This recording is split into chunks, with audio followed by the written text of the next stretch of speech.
Smart City People, air adalah soulmate kita. Ya, yang namanya soulmate itu kita jaga, ya, kita rawat, ya. Namun yang terjadi adalah kita tidak menjaga, tidak merawat soulmate kita, ya.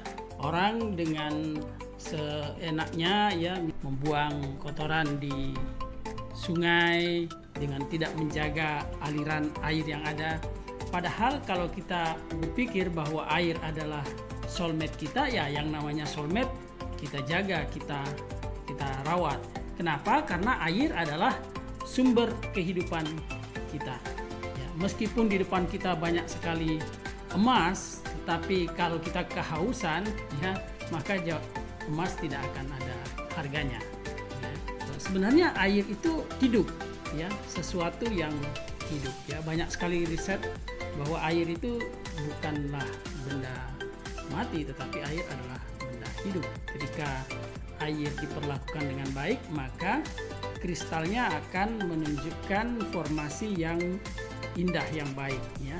Sedangkan kalau kita memperlakukan air itu dengan tidak baik, maka dia molekul kristalnya juga akan berubah menjadi acak.